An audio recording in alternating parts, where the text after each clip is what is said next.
ကျွန်တော်အခုပြောပြမယ်လက္ခဏာတွေဖြစ်နေပြီဆိုလို့ရှိရင်ကွန်းစားတာကိုချစ်ချင်းရက်လိုက်တင်ပါတယ်ပထမတစ်ခုကကြတော့ကျွန်တော်တို့ပါဇက်ထဲမှာသွားပိုးစားတာတွေမဟုတ်ဘဲနဲ့ကိုယ့်ရဲ့သွားကနှဲ့လာတာပေါ့နော်သွားတွေကတစ်ချောင်းတစ်ချောင်းကျွတ်ထွက်တဲ့လက္ခဏာတွေကျွန်တော်တို့ဖြစ်လာတာ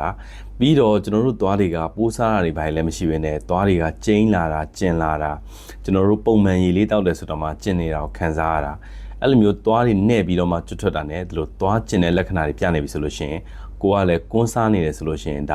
ါရေစီးကမ်းမျိုးယောဂါတွေစနေပြီဆိုတော့လက္ခဏာကိုပြနေတာမို့လို့ကျွန်တော်တို့ကွန်းစားတာကိုချစ်ချင်းပဲရက်လိုက်တင်ပါတယ်နံပါတ်1တတိပြုရမယ့်အချက်ကကြတော့ကျွန်တော်တို့ပါဇက်ကိုပုံမှန်လောက်ကြီးမဟနိုင်တော့တာပေါ့နော်ပါဇက်ဟလိုက်တယ်ဆိုလို့ရှိရင်ကျွန်တော်တို့ပုံမှန်အားဖြင့်ဆိုလို့ရှိရင်လေပုံမှန်လူတွေကဒီလိုအဲ့လိုဟရတယ်ဆိုလို့ရှိရင်ဒီလိုလက်3ချောင်းဝင်တယ်ပေါ့နော်အဲ့လက်3ချောင်းလောက်တော့မဟနိုင်တော့တာဖြည်းဖြည်းနဲ့ပါဇက်ကကျင်းလာတာအဲ့လိုကျင်းလာတာကကြတော့ကျွန်တော်တို့ဒီလိုပကြောင်တွေကကြတော့ထူပြီးတော့မှမာလာတဲ့ပုံစံမျိုးဖြစ်လာတာဒါကြတော့ကျွန်တော်တို့ပေါ့ဆက်လို့မရတော့ဘူးဒီအဆင့်ကြီးကျွန်တော်တို့ Green Cancer မဖြစ်လာခင် Green Cancer အကျိုးအနာအနေနဲ့ကျွန်တော်တို့တတ်မှတ်လို့ရတဲ့အဆင့်ဖြစ်နေပြီပေါ့နော်ဒါကြောင့်မလို့ဒီလိုအခြေအနေတွေဖြစ်လာပြီဆိုလို့ရှိရင်လည်းကျွန်တော်တို့ကွန်းစားတာကိုချစ်ချင်းရက်လိုက်တင်ပါတယ်နံပါတ်3တတိပြုရမယ့်အချက်ကကြတော့ကျွန်တော်တို့ရဲ့ပါဇက်ထဲမှာအဖြူခွက်အနီခွက်အဲ့လိုမျိုးအယောင်တွေပြောင်းလာတာတိတိတတအယောင်တွေပြောင်းလာတာအဲ့ဒီအဖြူခွက်အနီခွက်ကြီးကကြတော့ကျွန်တော်တို့ဒါရက်တွေကြာလာဒီမပြောက်တော့ဘူးဘလို့လုံးမပြောက်တော့ဘူးသွားလိုက်ဆေးတွေနဲ့ဘလို့ပဲတန့်ရှင်းမပြောက်တော့ဘူးခနှင်းတန့်စင်းရည်တွေနဲ့ဘလို့ပဲပလုတ်ချင်းကျွန်တော်တို့မပြောက်တော့ဘူးဘာဆေးပဲလိမ့်လိမ့်မပြောက်တော့ဘူးပေါ့နော်ဒီလက္ခဏာမှာကြတော့ကိုယ့်ရဲ့ခနှင်းမှာကြတော့ဒီလိုအဖြူခွက်အနီခွက်ကြီးတွေအယောင်ပြောင်းနေတယ်ဆိုပေမဲ့များတော့အဖြစ်ဘာမှမခံစားရတတ်ဘူးနာတာတွေရောကျင်တာတွေရောပူတာဆက်တာတွေရောကျွန်တော်တို့မရှိတတ်ဘူးပေါ့နော်ဒါပေမဲ့ပေါ့ဆလို့မရဘူးအဲ့လိုမျိုးအယောင်တွေပြောင်းနေပြီဆိုလို့ရှိရင်လည်းကျွန်တော်တို့ကွန်းစားတာကိုချစ်ချင်းရက်လိုက်ရမှာဖြစ်ပါတယ်နောက်တစ်ခုကကြတော့ကျွန်တော်တို့ပါဇက်ထဲမှာပူရဆက်တာတွေဖြစ်လာတာကျွန်တော်တို့ပုံမှန်အားဖြင့်ဆိုလို့ရှိရင်အပူအဆက်တွေစားမှပဲကျွန်တော်တို့ကပူရဆက်တာပေါ့နော်ဒါပေမဲ့ကိုကကြတော့ဒီလိုအပူအဆက်တွေဆိုလို့ရှိရင်လုံးဝမစားနိုင်တော့ဘူး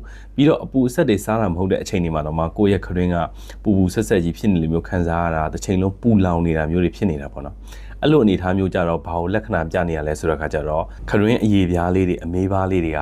ကတော်တော်လေးကိုပါလာတဲ့လက္ခဏာမျိုးပြနေတာဖြစ်တယ်ဒါကြောင့်မလို့ဒီလိုအခြေအနေမျိုးခံစားနေရပြီဆိုလို့ရှိရင်လည်းကွန်းရကိုချစ်ချင်းဖြတ်တင်ပါတယ်ခင်ဗျာနောက်ထပ်သတိထားရမယ့်အချက်ကကြတော့ကိုယ့်ရဲ့ပါဇက်ထဲမှာအနာတွေရှိနေတာ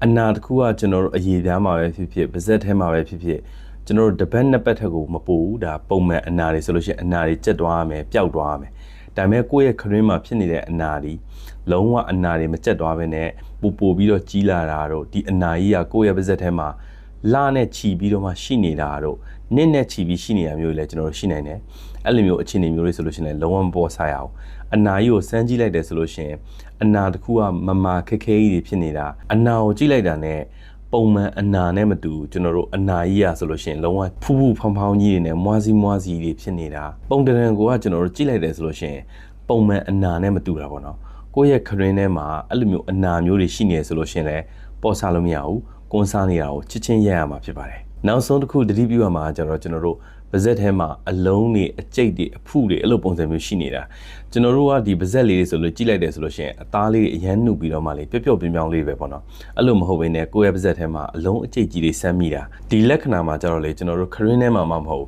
ကျွန်တော်တို့ဒီလေပင်ရဲ့အောက်တွေမှာ